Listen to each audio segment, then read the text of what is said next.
We from Philly. If you don't know, we run these streets the same way the birds run that NFC East. Giants is weak, Skins is trash. Cowboys every season whoop that ass. Look, it ain't no competition. We here for those who listen. Won't nothing but the facts. That ego coalition. We could give two fucks about your trash ass team. Our concern is about that black, that white, that midnight green. The feathers on the helmet, bruh, our hearts indebted. Fly Eagles fly, what it's about, bruh. I said it, look up. But I just gotta know one thing. Are you ready?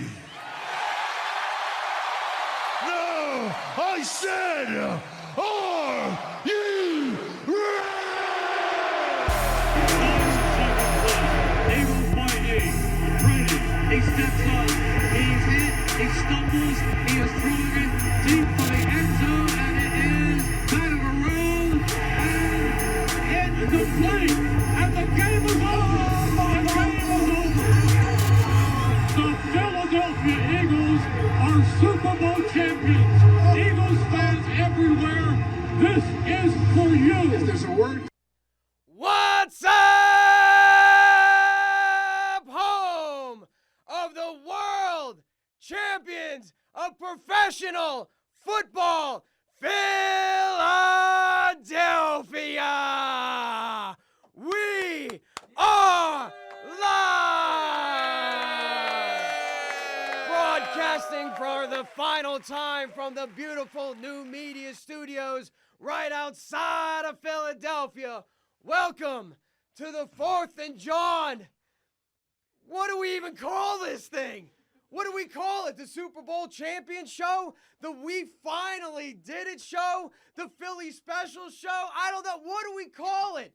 We don't got a lot of experience when it comes to this kind of stuff. This is the first time we've ever done this. I didn't know that this kind of happiness existed.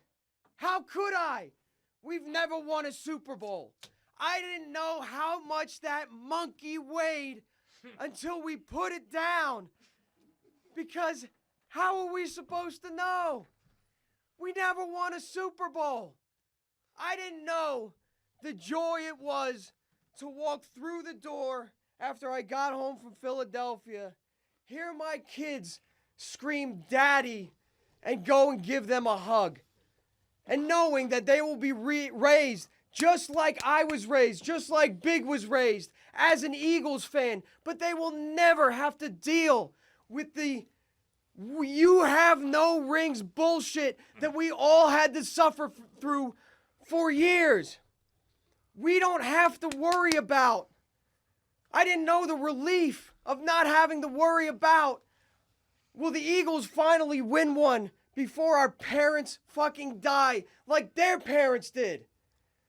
I didn't know that until Sunday. And Eagles fans, that's my message for you guys right now, is just to enjoy everything, but more specifically, the little things that you didn't see coming. The confetti was green. That gets me every time. I don't know why. I see Nick Foles holding up the Lombardi trophy. That's not weird to me. I see Howie Roseman, when the plane landed, his little ass raising the trophy like a victorious Trojan warrior. That doesn't seem weird to me. But the confetti was green. Of course the fucking confetti. Confetti can be whatever color you want it to be. But it's just like religion. Just because you don't see God doesn't mean he doesn't exist. Right? I'm not a religious guy, but fuck it. Substitute it with Bigfoot, aliens. The confetti was green. Just think about that.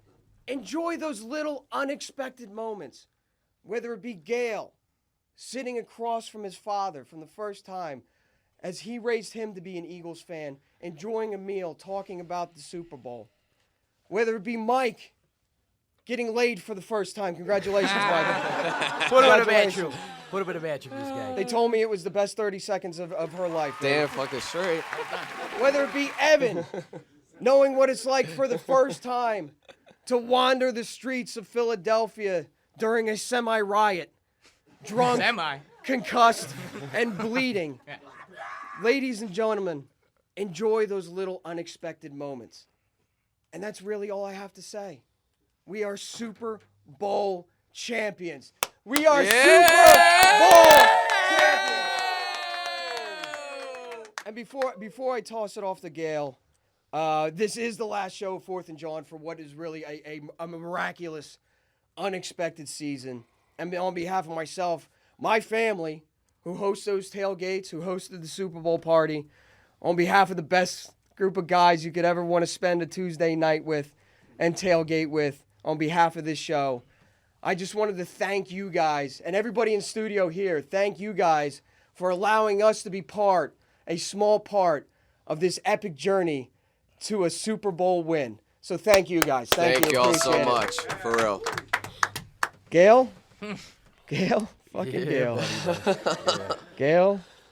Don't you fucking start crying, bro. Gail, the floor is yours, my friend. I mean, this moment is like surreal. You know what I'm saying? Like, I've chased this Super Bowl my whole life. The Eagles have been my identity as a person. Blood, sweat, and tears, bleed green, hard worker, blue collar, you name it. That identified with me since I was 12 years old, in fighting off people in Connecticut when there were no fucking New England Patriots fans. There were just Giants fans there. That's how long it goes back. And being here, this is amazing, man. It's been a long journey, but it's the Eagles are me. That's what I am through and through. They've got me through hard times, whether it be depression, whether it be losing family members. The last time I watched the Super Bowl was with my whole family. My mom's passed away since then. My brother is not with us as well.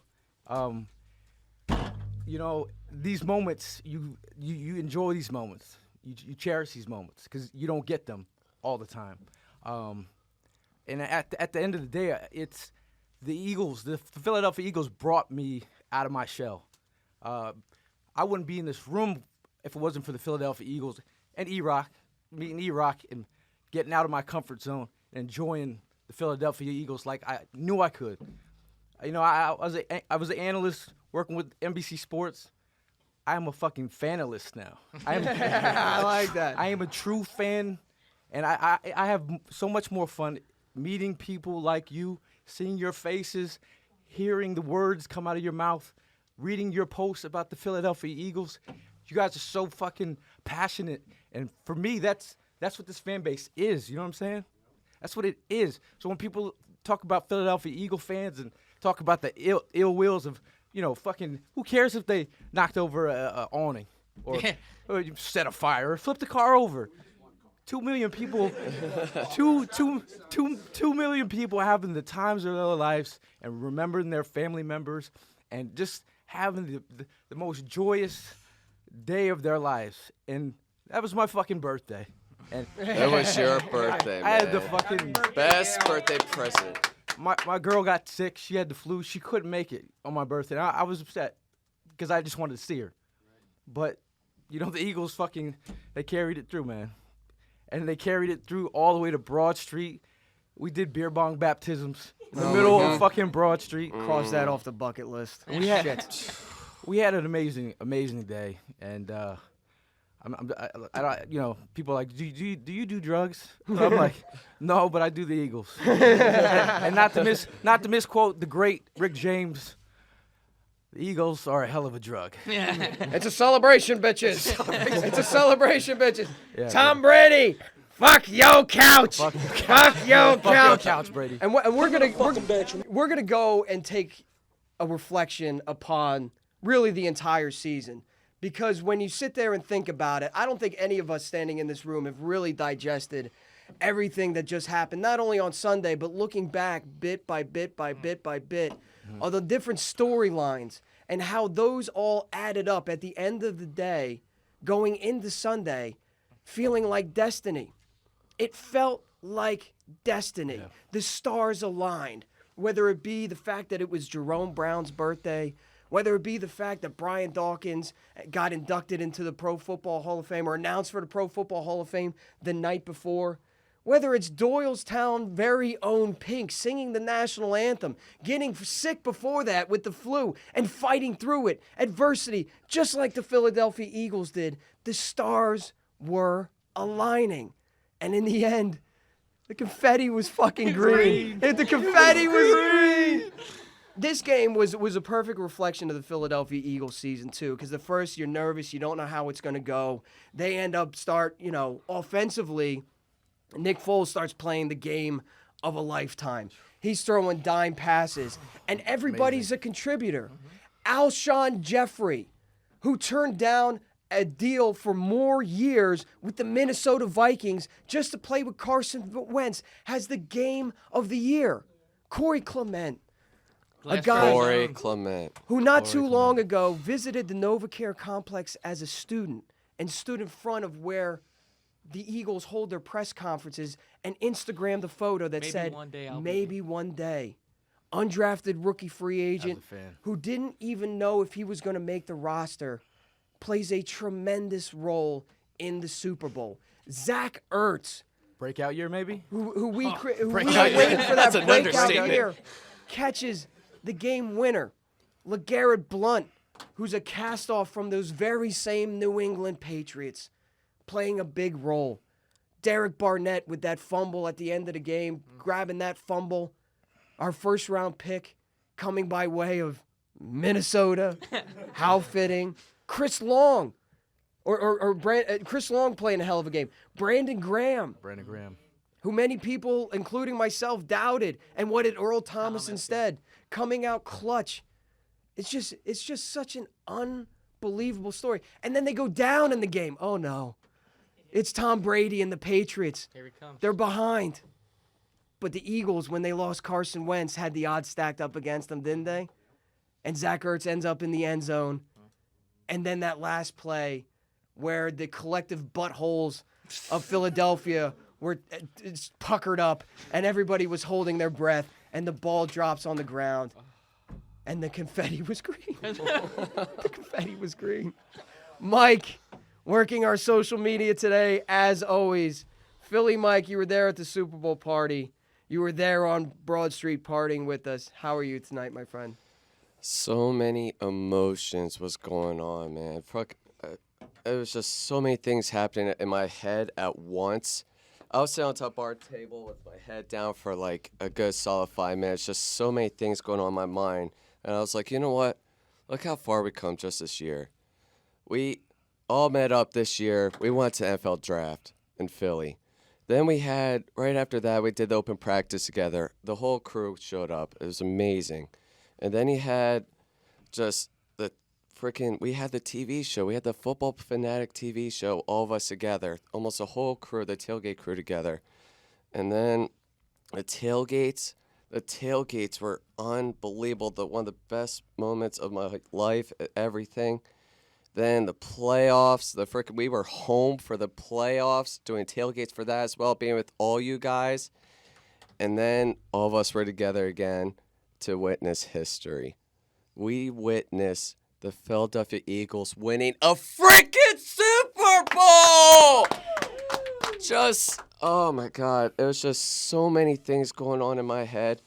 And think how far we come. And any of this, none of this is possible without my brothers right here and all these guys that are chilling in the studio right now and all the listeners that are tuning in.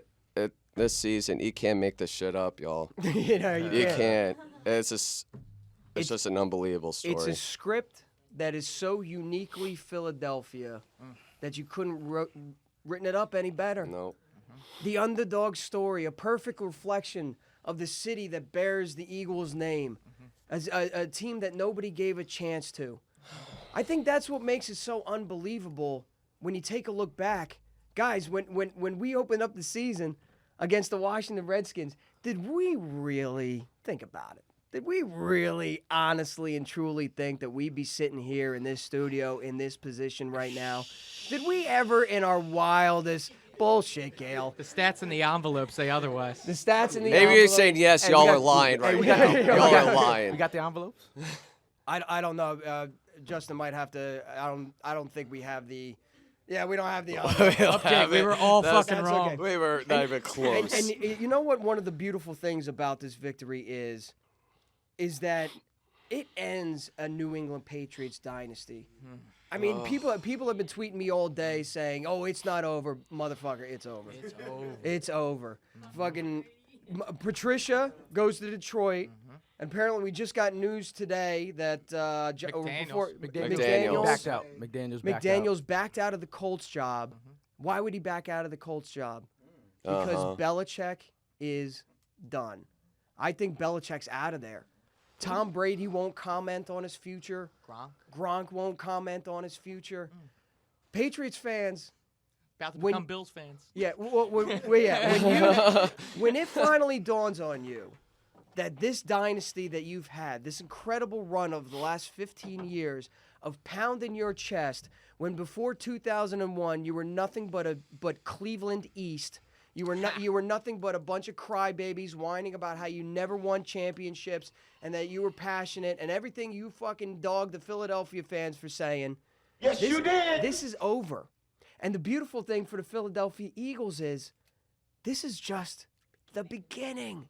This is year 2 of Doug Peterson, who, by the way, has the biggest dick in coaching in professional sports right now. Big dick Not Doug. to be outmatched by our quarterback. By the way, Carson Wentz, at some point, I don't know if it's going to be in the beginning of the season. I don't know if it's going to be towards the end of the season. But at some point, Carson Wentz, the Ginger Jesus, comes back. We get Jordan Hicks back. We get Sidney Jones for a full season. Sproles and the bodyguard, they might be back as well. And don't even forget that now that you've won a Super Bowl championship and that team runs out to Meek Mill and the rest of the NFL's eyes are on you, free agents are going to be looking at this team and the camaraderie and everything Jeffrey Lurie and Doug Peterson said on the podium while holding that Vince Lombardi trophy about the bond in the locker room, which everybody can see. There's nothing phony about it. It's not a lie. We are now a destination point for free agents who will sign for less money just to don those wings on their helmet, play for Doug Peterson in front of the most passionate fans in the NFL. Guys, we are just getting fucking warmed up. Surprise, motherfucker. Yeah, exactly. Hey, if you're a free agent, you can come here. You can get baptized in the locker room. And then in the parking lot. Cleanse your in the parking lot, cleanse your soul, and then get a Super Bowl. Yeah. There's not many places you can do that. So. Absolutely. We're going to want to hear your stories as well as some of the stories from the people that are here in studio. I just want this to be like a fucking love fest. You know what I mean? We've waited so long for this kind of thing. So we're going to be taking your phone calls probably around 8:30. And guys, we're going to have to make them quick. We're going to have to boom, boom, boom, boom, burn through them because the phone lines are going to be stacked up. The number to call in is 215-515-2924. Also, tweet us at 4th and Jawn. Mike posted up the Twitter questions. We, of course, will do that segment as well towards the end of a 2-hour season finale, 4th and Jawn special. Evan Bubblegum here across the way. Busted eye with and a scar. battle wound. How's everybody doing? How are you feeling, my Well, friend? first things first, I gotta ask the room here. Is anybody here a doctor? I've had an erection for 46 hours. I'm just wondering when I'm supposed to contact them because it's not going down. I can't stop smiling. I'm sitting in class trying to pay attention. I just got this big ear-to-ear smile, looking like an idiot. No one could talk to me. No one could bring me down. I got my hat stolen today, and The temple hat? no, not a temple hat. It was His the Eagles autograph. hat, Oh, the okay. Eagles signed hat, but whatever, dude. We won. The confetti was green, eh? Yeah, it was. I said this at the show from the Green Turtle that day is going to be one of those vivid days in our memory where something significant in your life happened and you remember every single thing about that day. You remember what you ate, what the weather was like, what you wore, the people you were with. That day, every one of us is going to remember each other for the rest of our lives because we watched the Eagles win their first ever Super Bowl together. And Mike smashed me in the face with a ladder. I didn't give a damn. Not my fault. Evan's like, am I cut? I'm like, A little bit. Probably needed stitches. Like you said, to open up the show, I love how you worded it. You had no idea how heavy that monkey was until it was finally off your back. And, I couldn't agree more, man. That championship, ever since we've won, I've had this sigh of relief about me. It's just like, I feel like, I hope this feeling lasts. I really hope this feeling lasts. And I can't wait until next season already. I'm already like Tyrone Biggums right now. So, y'all got any more of them bowls? Hey, listen, I think the future is bright, and I think we're more than capable of doing it again. It seemed like such an impossible feat. I mean, how else were we supposed to take it when you've seen the New Orleans Saints, the fucking Saints, lift up a Lombardi trophy? When you saw the Seahawks, the fucking Seahawks, lift up a Lombardi trophy? When you saw the Colts, the fucking Colts. The Broncos. You know what I mean? You've seen every one of these teams lift a Lombardi. It seemed like such an impossible, unsurmountable feat. It seemed like climbing Mount Everest naked. Like it just didn't make sense. And all of a sudden, here we are in this position. And not only is it enjoyable for the fans, not only is it enjoyable for the people in here and the people listening at home, across the country and worldwide, but doesn't it taste good for the haters? What do we got here? A couple of haters? Look at you. A couple of haters? Look at you. Look at you. Hey, listen, I know the Giants fans are already chiming in about, listen, you're playing catch-up ball. We've got 4 of them. I already saw the Cowboys fans being like, yo, well, listen, we've got 5, and the Redskins fans. Let me tell you a little piece of advice on how to approach that situation. Because, ladies and gentlemen, this is what it feels like for your shit not to stink, to be at the top of the mountain. So when a Giants fan approaches you and tries to spit that we've got more bullshit, you simply tell them, motherfucker, we won the last one. What? You honestly think you were the only ones that could beat the Patriots? You might have started the job, but we finished the Patriots off. To all the Cowboys fans out there that are going to say, well, we've got 5 of them. Motherfucker, win a Super Bowl this millennia. This millennia. Back when you got to watch your Super Bowls via VHS cassette tape. Vanilla Ice was on the charts when the last time the Cowboys won a Super Bowl. I mean, they were using Zach Morris phones back Zach then. Morris cell phones. It's been a long time, bro. It's been a long time. And Redskins fans, Even longer. don't even talk to me. Your Super Bowl trophies got so much dust on them, you can barely see the inscription on them. You are last place in the division of Super Bowls most recently won. So kiss my green confetti loving ass. Speaking of ass, you talked about the Nick I know where this is Foles going. tattoo. I put right on the spot dude, on the you show. You got. Come on. We got mad witnesses in here right now.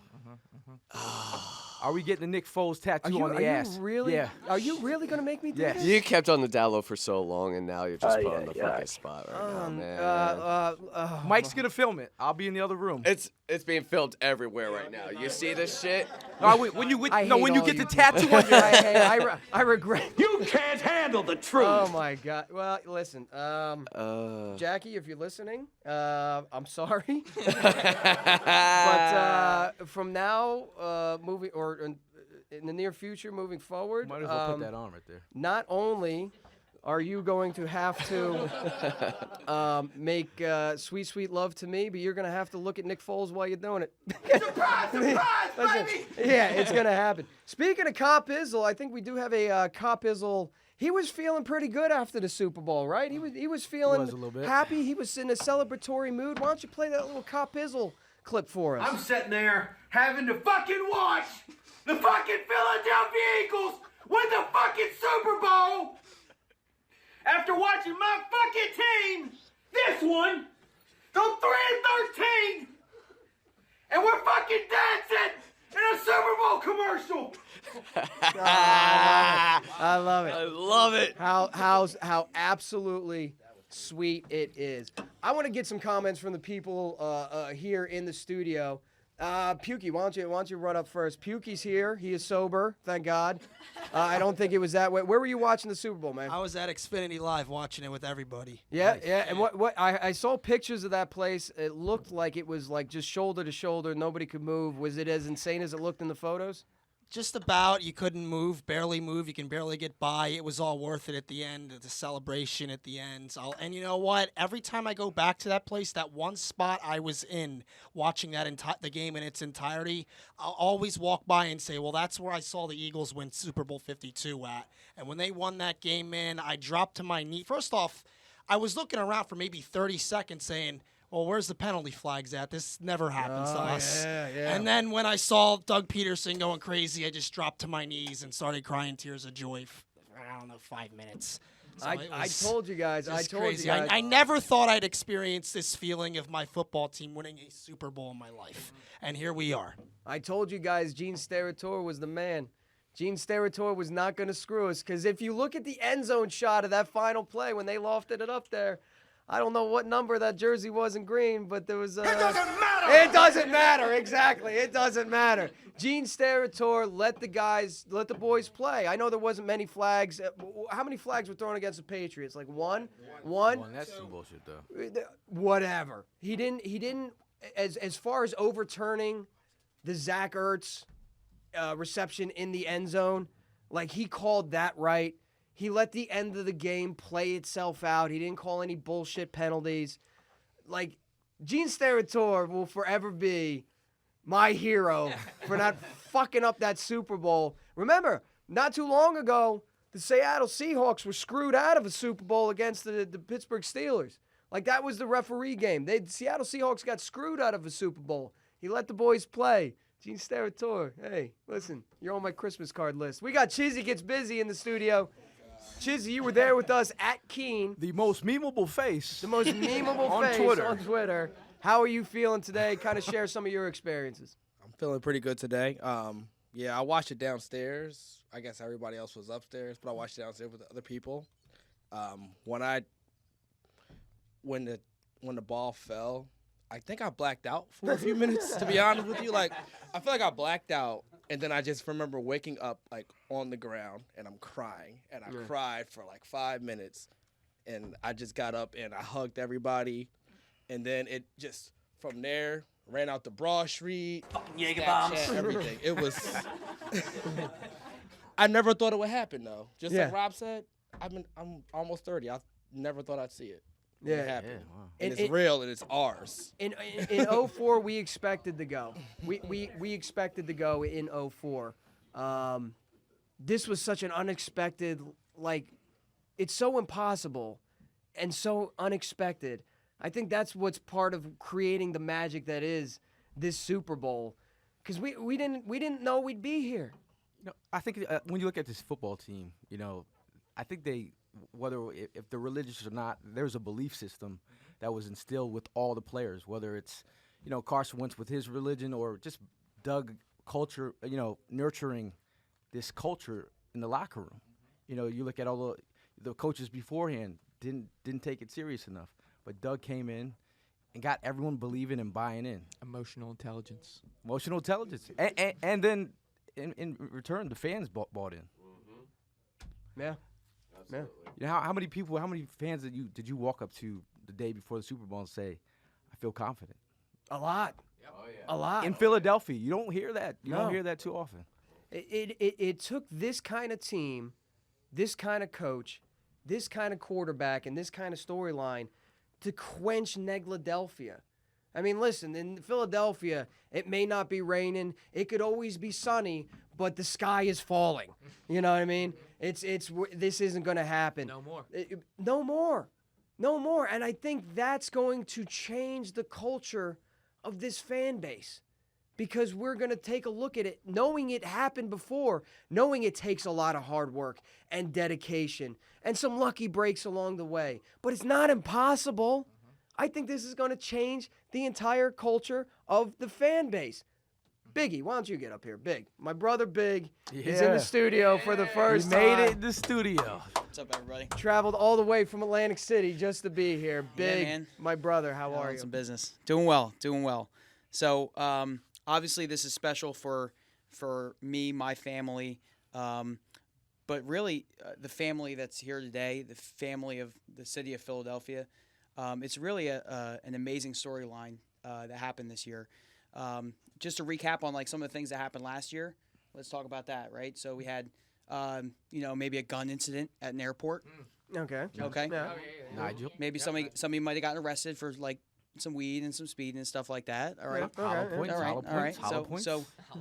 So we had some things that maybe shine a negative light on this team. Anybody got anything for this year? I got nothing. I'll I got wait. Baptisms. I'll wait. Anybody got anything? Anything? Waiting. No. I steal your girl. So- Fletcher Cox. But do not let this Super Bowl and the green confetti distract you from the fact that Fletcher Cox did not show up for OTAs, please. Stop it. But really, I'm not. I am a Christian. I'm not going to stand here and thump the Bible. But the faith in this team, this faith that this team's had, and the brotherhood and what that's brought to this team and that locker room. These men could do anything, and that's why I was so confident this year. I was confident. It sounds crazy, but I was confident when Carson Wentz went down. Yeah. For that man to go on Twitter and post that video, and if you think about it, it's the perfect storyline, right? So Nick Foles gets drafted, right? Doug Peterson is quarterback coach. They start working together. He has an outstanding season under Chip Kelly. He leaves. What happens? Nothing from Nick Foles, right? The man, you never hear from him again. Then what does he do? He has such a horrible season, he contemplates retirement. Where does he go? He goes to the Bible. He reads a little bit, and he knows that wherever he goes, God's going to follow him. So what does he do? Comes back to Philadelphia, meets a man named Carson Wentz. We all know what Carson Wentz is all about. Yes, sir. Okay? Carson Wentz goes down. Nick Foles was meant to be in this position. Yeah. He was meant to be in this position, and he was meant to lead us to a Super Bowl because that's what he was supposed to do before he left. So this is just an amazing storyline. Like I said, it was amazing for my family. Tailgating this year, epic. You guys absolutely rocked it. And It was amazing. You're a rock star at the tailgates, by the way. It was amazing. This guy over here. And that's the thing. We grew as a family. Absolutely. I love each and every one of you like my family. So I just want to thank you guys for the opportunity to be with you guys, hang with you guys, and speak tonight. And listen, Eric, EROCK. Don't do it. Sorry. Don't do it. He needs some milk. You've just created. Sorry. Did you just drop me? No. Cut the mic. I'm not gonna look at you. No, that's fine. So, sometimes, dude, I'm tough on you. Okay, you're my older brother. We're tough on each other. I'm so fucking proud of you. Give a hand for E right here, though. Give a hand for E.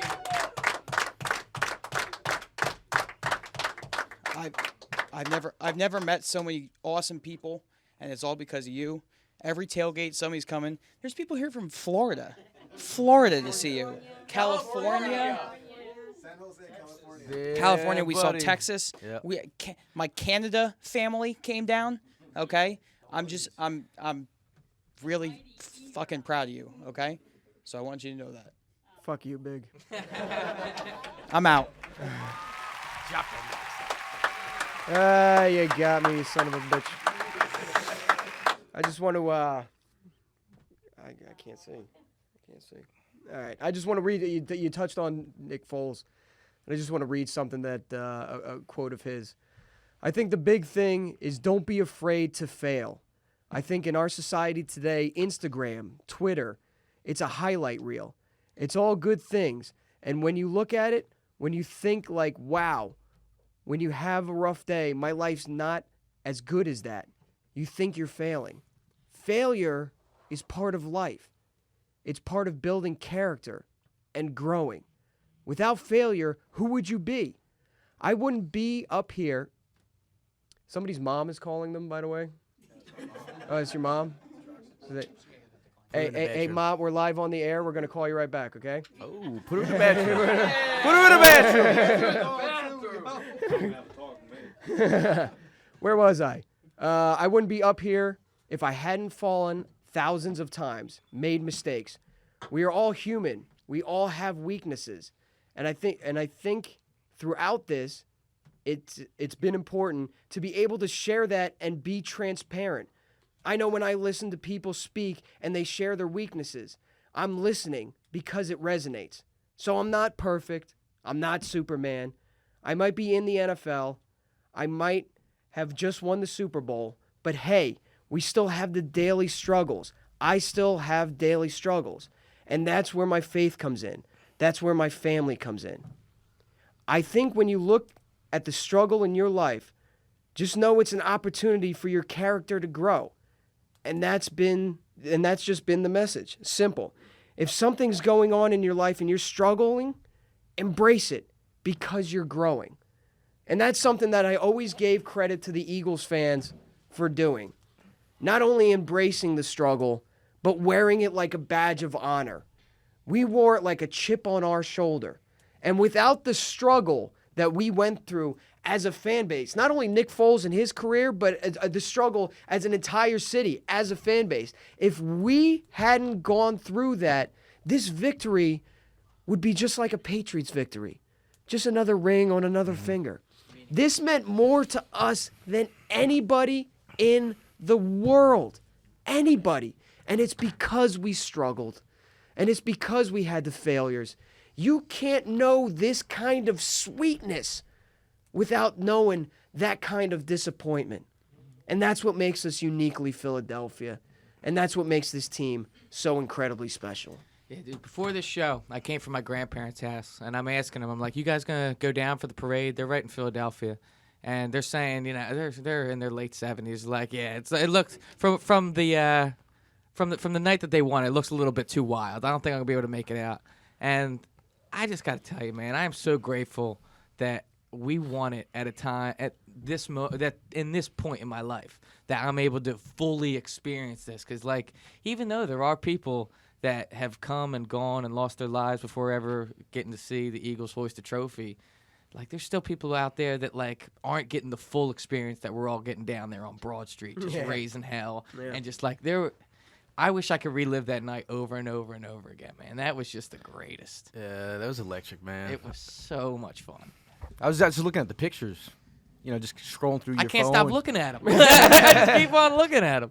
And your face is glowing. I mean, yeah. I mean, everybody. You're hugging strangers for no reason. Uh-huh. I saw a guy with this jacket on. Uh-huh. He looks at me. He's like, "You knew too? Yep. Come here, give me a hug." I'm like, it was just amazing. And you know one other thing we haven't even mentioned yet? How insane that parade on Thursday.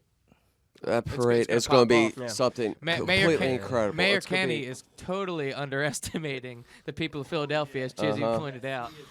Yeah. So how many people showed up to the Phillies? 2 mil? 2 mil, something like 2 that. mil. Double that. Well, I wouldn't say double it, but we got people coming in from all over the country. Yeah, and they got more days to come. The world if it tips like 3 mil, don't be surprised whatsoever. I know the details of the parade have come out, and they're expecting to start at Broad and Patterson at 11 o'clock and make their way all the way to the Art Museum steps by 1 o'clock. There's no way they're making the fucking Art Museum steps by 1 o'clock. There's just gonna be too many people. They're gonna have to go too slow because the city of Philadelphia is gonna enjoy this way too much. Soak it all in. Yeah. By the way, as far as the details on the parade goes, I'm gonna let Gail and Mike kind of lead the charge on that one. Where 4th and Jawn is gonna be, where they're gonna post up. My suggestion to you guys, just having been at the 2008 World Series parade, is get there early. I'm talking the butt crack of dawn. 5 a.m. Yeah, get there when the sun goes up if you want those primo seats. Yeah, you want prime real estate, get there early. Yeah, absolutely. and it's going to be a long day. Bundle up. Bring a piss cup, maybe? I was just about to say, bring an empty Gatorade bottle because you're not going to want to leave your seat. You had to do that at the draft. Yeah. We got up that. front. Yep. If you went to the bathroom, you wouldn't come back for like an hour. We had people.